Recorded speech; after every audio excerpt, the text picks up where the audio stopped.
ఎన్డీఏతో TVK చేరుతుందా? Assembly ఎన్నికల్లో కలిసి పోటీ చేయటం గ్యారంటీనా? బీజేపీతో టీవీకే పొత్తులను త్రిష డిసైడ్ చేస్తున్నారా? ఇప్పటికే ఎన్ని సీట్లు, ఏ స్థానాల్లో పోటీ చేస్తారన్న దానిపై క్లారిటీ వచ్చేసింది. పొత్తుల అంశాన్ని తేల్చేందుకే అమిత్ షాతో త్రిష భేటీ అయ్యారా? డిఎంకేను దెబ్బ కొట్టడం ఎన్డీఏ కూటమికి సాధ్యమేనా?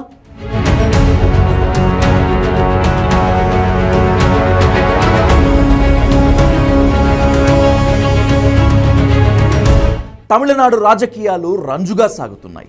ముక్కోణపు పోర్లో పైచేయి సాధించేందుకు పార్టీలు ఎత్తులు వేస్తున్నాయి. డిఎంకే, అన్నా డిఎంకే, టీవీకే మధ్య జరుగుతున్న ఫైట్లో పైచేయి ఎవరు సాధిస్తారన్న దానిపై ఉత్కంఠ నెలకొంది. ఇటీవల నిర్వహించిన సర్వేల్లో డిఎంకే కూటమికి అన్నా డిఎంకే కూటమి కంటే 5% మెరుగ్గా ఉన్నట్లు తేలింది. దీంతో ఎన్డీఏ నేతలు అప్రమత్తమయ్యారు. ఎలాగైనా తమిళనాడును తమ ఖాతాలో వేసుకోవాలని భావిస్తున్నారు. ప్రధాని మోదీ, హోంమంత్రి అమిత్ షా వ్యూహాలకు పదును పెట్టారు. విజయ్ పార్టీ టీవీకేకు 12% ఓట్లు వస్తాయని సర్వేలో వెల్లడైంది. దీంతో టీవీకేను ఎలాగైనా తమ కూటమిలోకి లాగాలని ప్రయత్నిస్తున్నారు. ఇందులో భాగంగా విజయ్ గర్ల్ ఫ్రెండ్ త్రిషతో మంతనాలు జరుపుతున్నారు. ముంబైలో హోంమంత్రి అమిత్ షాతో త్రిష భేటీ అయినట్లు తెలుస్తోంది. ఈ సమావేశంలో అసెంబ్లీ ఎన్నికల్లో టీవీకే పొత్తులు, ఇచ్చే సీట్లు, మంత్రి పదవులపై చర్చలు జరిగినట్లు తెలుస్తోంది.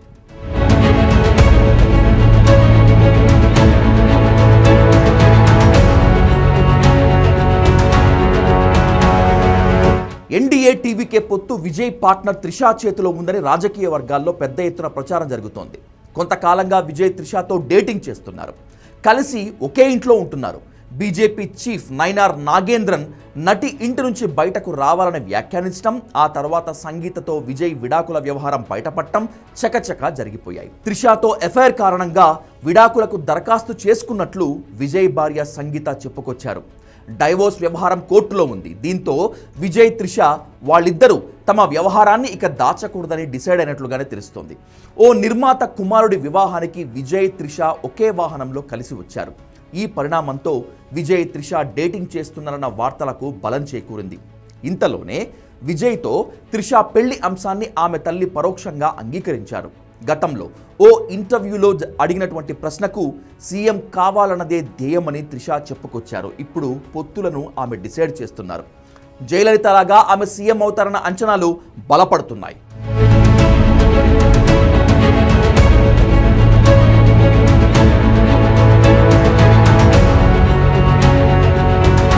టీవీకేకు 12% ఓట్లు రావచ్చని అనేక సర్వేలు అంచనా వేశాయి. డిఎంకేను ఎలాగైనా ఓడించాలని భావిస్తున్న ఎన్డీఏ విజయ్ను కూటమిలో చేర్చుకుంటే తిరుగుండదని లెక్కలు వేస్తోంది.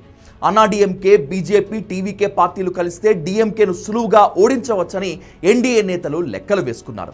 ప్రస్తుతం డిఎంకే, అన్నా డిఎంకే కూటమి మధ్య 5% ఓట్ల తేడా ఉంది. విజయ్ చేరికతో అన్నా డిఎంకే కూటమి 7% ఓట్లతో పైచేయి సాధిస్తుంది. అందుకే డైరెక్ట్గా విజయ్తో చర్చలు జరపకుండా త్రిషతో సంప్రదింపులు జరుపుతోంది. కరూర్ తొక్కిసలాట కేసుతో విజయ్ ఉక్కిరిబిక్కిరి అవుతున్నారు. ఇటీవల సిబిఐ విచారణకు హాజరైన విజయ్ ఉత్సాహంగా బయటకు వచ్చారు. ఎన్డీఏలో చేరితే కేసుల నుంచి ఎలాంటి ఇబ్బంది ఉండదని ఆమెకు హామీ ఇచ్చినట్లు తెలుస్తోంది.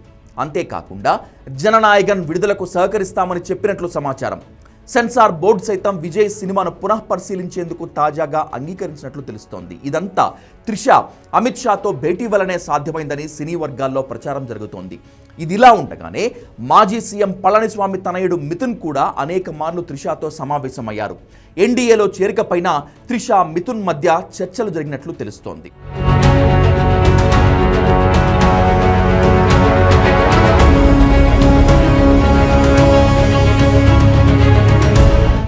ఎన్డీఏ కూటమితో టీవీకే పొత్తు కుదరటం గ్యారంటీ అన్న ప్రచారం జరుగుతోంది. 234 సీట్లున్న తమిళనాడులో అన్నా డిఎంకే ఎన్ని సీట్లలో పోటీ చేస్తుంది? టీవీకేకు ఇచ్చే స్థానాలు ఎన్ని? బీజేపీ ఎన్ని నియోజకవర్గాల్లో పోటీ చేస్తోంది అన్న ప్రశ్నలు వస్తున్నాయి. దాదాపు 80 సీట్లు విజయ్ పార్టీకి ఇచ్చేందుకు బీజేపీ నేతలు అంగీకరించినట్లు తెలుస్తోంది. ఇదే సమయంలో కూటమిలోకి విజయ్ వస్తే అంగీకరించేది లేదని ఇటీవలే అన్నా డిఎంకే చీఫ్ మాజీ సీఎం పళనిస్వామి కామెంట్స్ చేశారు. ఇంతలోనే తమిళనాడు ఎన్నికల సీన్ మారిపోతోంది. పొత్తుల వ్యవహారం త్రిష చేతుల్లోనే ఉందని బీజేపీ నేతలు చెప్తున్నారు. 80 సీట్లకు టీవీకే చీఫ్ విజయ్ అంగీకరిస్తాడా? త్రిష చెప్పినట్లు నడుచుకుంటాడా అనేది కాలమే సమాధానం చెప్పాలి.